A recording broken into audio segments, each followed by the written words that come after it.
Okay, hear me out. Logically speaking, if you place your mom in one room and me in there with her, say hello to your baby sister. Hello, and welcome back to Wait Politics. Today's video is all about logic. Logic, beyond just being some buzzword to throw at whatever political group you don't like, is one of the four main branches of philosophy. Logic is the nature of reasoning within philosophy. This is as opposed to ethics, the nature of morality, metaphysics, the nature of reality, and epistemology, the nature of knowledge. These four branches work in tandem for most philosophers, but logic especially is how anything is shown within the others and even itself. That is because it includes important facets such as deductive reasoning and argumentation. Being one of the four main pillars of all of philosophy, logic is an incredibly vast field of study and insight, and I will not be able to cover absolutely everything about it, and indeed will only be talking about surface level facts of it as an introduction. If you wish to learn more than what I can provide for you today, all of my sources for this video are linked in the description below. And while you're there, make sure to like the video and subscribe to the channel. I get a hit of dopamine every time I see those numbers go up, so it does help. Due to the vastness of logic, it's difficult to find a place to begin. There are many different terms and intersecting fields which are all relevant to any comprehensive discussion, but seeing as this is not entirely comprehensive and merely introductory, I will give a brief overview of some aspects which are typically considered as part of logic. Different philosophers and philosophical frameworks dictate different things as belonging to logic, but some of them are that it concerns truth derived solely from the meanings of the terms used to construct the truth, or that it is objective and independent of perspective, or that it is necessary for correct reasoning and argumentation as a whole. They are the laws of thought or intuition to some, or the laws of truth in general to others. The structure and study of logic also depends on the language used to convey it and the semantics involved in how. I want to take a little look at all of those concepts and how we may interact with them. The easiest place to start on a discussion of logic is probably where it is most prevalent in our daily lives. Math.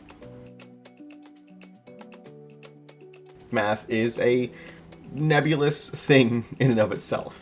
It contains such a disparate variety of fields that it's difficult to even call it one single thing. Yet there is one common feature among all such fields, at least to my knowledge, and that is logic. Math and logic are, in this regard, one and the same. Here, the notion of logic is applied as a system-building process, alongside other important features such as deducing truth from the meanings of terms alone. That is to say, the meaning of the term X and the meaning of the term Y are sufficient to prove how they relate to one another. This is readily seen in the expression 2 plus 2 equals 4. Though the process is incredibly complicated, we can define exactly what 2 is. And those inherent properties are enough to prove that adding two of them together equals 4. Similarly, the inherent properties of 4 is enough to deduce that it can be composed of two 2's. Math takes this concept to the extreme, and rightfully so. All math boils down to some type of number and various symbols which provide relationships. It is a process of proving relationships between terms, the numbers. That is, by and large, what logic is. From the simplest equations we learn in preschool through to the most complicated equations of relativity or quantum field theory, everything is born of using a specific system or model and axiomatically stating what different symbols mean and what relations they demonstrate, and using the inherent properties of numbers and types of numbers to prove some statement about them. Another incredibly important aspect of logic that appears in math is that these statements are true completely regardless of the observer or speaker. No matter which perspective we are viewing the matter from, these statements must be true. 2 plus 2 equals 4 is true for all of us and the whole of the observable universe. Statements which are said to be logically true operate the same. It is not unfair to suggest that math is the purest form of logic. At the same time, logic is the purest form of math.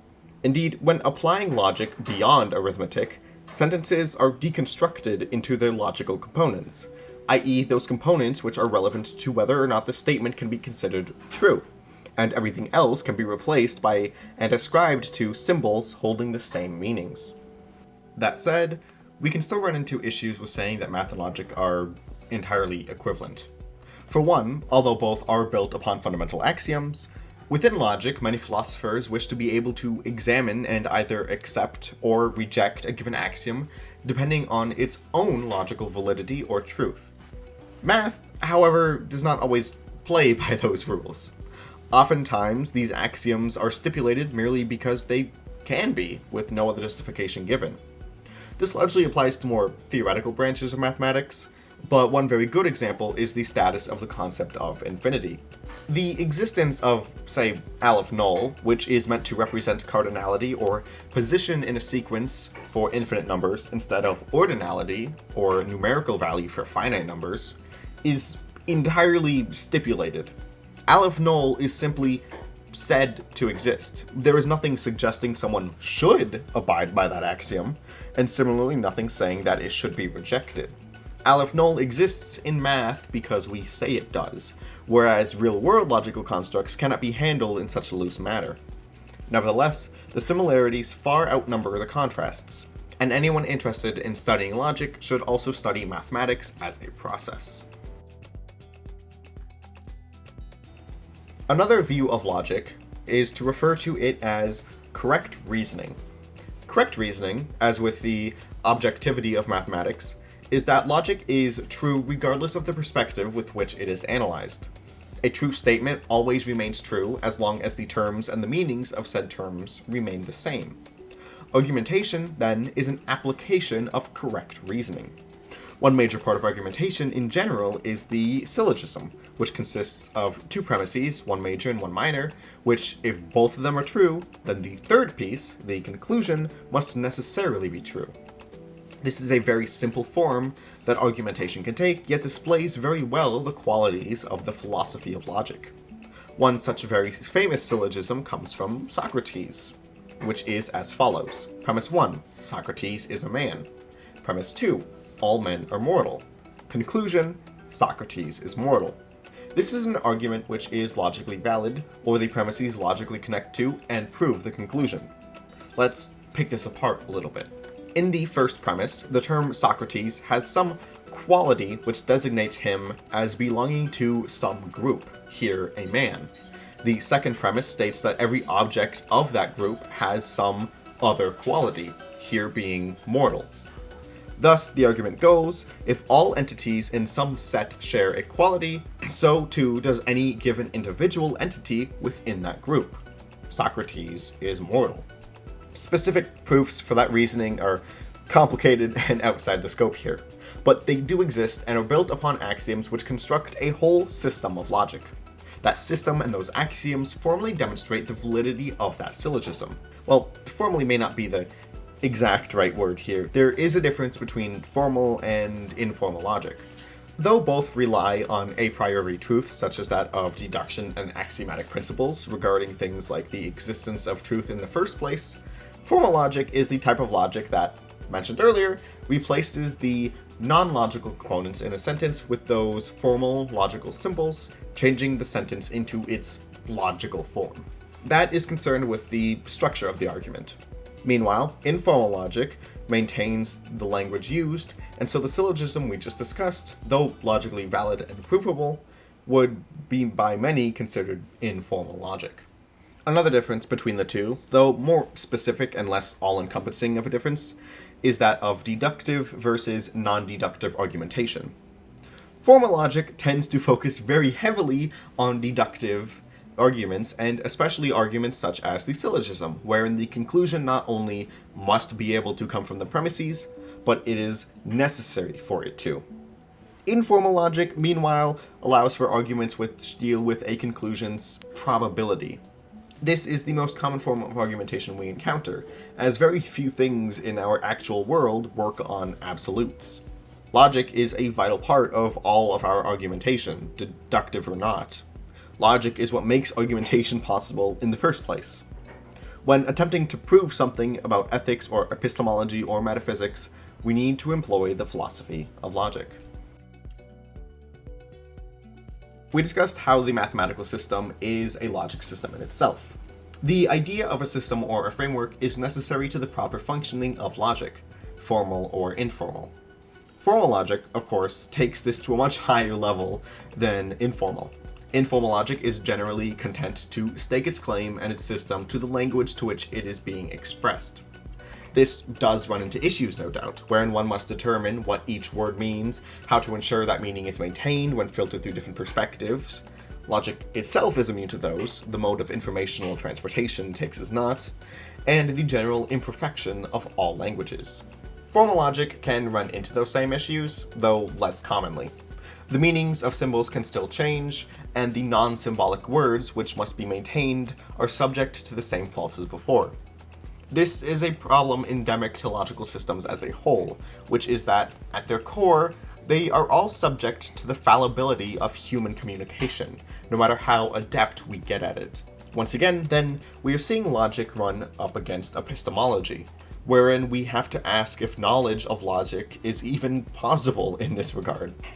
For the sake of getting anything done ever, we assume the answer is yes.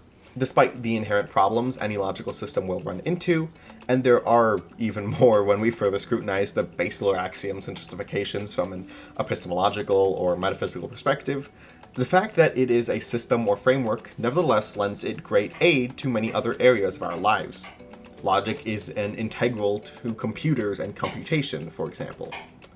Certainly, this is in large part thanks to math, but as discussed, math is also its own logical system.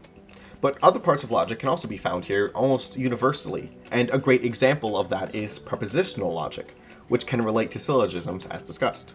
This area of logic, when used in computer science, allows for the switching of binary digits, which allow computation at all and to follow different protocols and instructions as necessary. We can also see logic as a model for thought or thinking. It can be invoked to provide a how and a why for thinking and reasoning in that manner, and such ideas prove incredibly useful when constructing scientific endeavors as well, utilizing the properties of logical thinking and logical constructs such as mathematics in order to build up experiments, hypotheses, and most importantly, theories. The sciences especially take from informal logic, especially ampliative arguments, which allow for degrees of probability for a conclusion.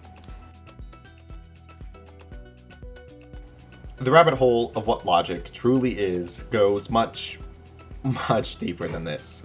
There is a wealth of literature and theory on all different sorts of propositions and the structures of arguments such as syllogisms, and the different types of logical reasoning and systems such as modal logic and different ways of communicating it such as atomic law formulas or compound formulas, or different levels such as first order logic and second order on top of that, and so on.